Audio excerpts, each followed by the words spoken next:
മന്ത്രിയെ സ്വീകരിക്കാൻ ആശുപത്രിയിൽ ചെണ്ടമേളം, അത്യാഹിത വിഭാഗത്തോട് ചേർന്ന പടക്കം പൊട്ടിക്കൽ. വിവാദം.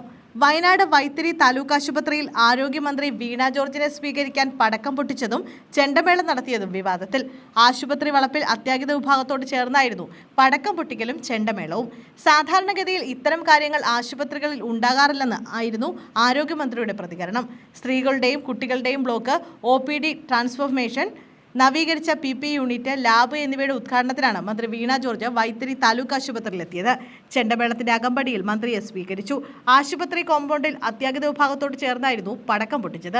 ഈ സമയം ആശുപത്രിയിൽ രോഗികളുണ്ടായിരുന്നു. പ്രസംഗത്തിൽ ആരോഗ്യമന്ത്രി ഇക്കാര്യം ചൂണ്ടിക്കാട്ടി.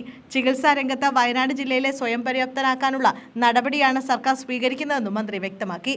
അതേസമയം MLA അടക്കമുള്ള വൈത്തിരി താലൂക്കിലെ ടീം നന്നായി പ്രവർത്തിച്ചുവെന്ന് മന്ത്രി മാധ്യമങ്ങളോട് പറഞ്ഞു. വയനാടും കാസർഗോഡും ഇനി മെഡിക്കൽ കോളേജ് കൂടി വേണമെന്ന് മന്ത്രി പറഞ്ഞു. പാലക്കാട് SC/ST വകുപ്പിന്റെ മെഡിക്കൽ കോളേജുണ്ട്. മറ്റ് 11ഇടത്തും മെഡിക്കൽ കോളേജ് സ്ഥാപിക്കാൻ സാധിച്ചിട്ടുണ്ട്. രാജ്യത്തുടനീളം മെഡിക്കൽ കോളേജിന് ധനസഹായം നൽകുമ്പോൾ കേരളത്തിൽ ഈ 2 ജില്ലകളിലും ധനസഹായം നൽകണമെന്നാണ് ആവശ്യപ്പെട്ടിട്ടുള്ളത്. നമുക്കത് കിട്ടുമെന്ന് പ്രതീക്ഷിക്കുന്നു. കൂടാതെ സംസ്ഥാനത്തെ മെഡിക്കൽ കൗൺസിൽ വയനാടിന് 10 കോടി രൂപ നൽകിയിട്ടുണ്ട്. വയനാട് ജില്ലയെ സ്വയം പര്യാപ്തമാക്കുകയാണ് ഉദ്ദേശം, വീണ ജോർജ് പറഞ്ഞു.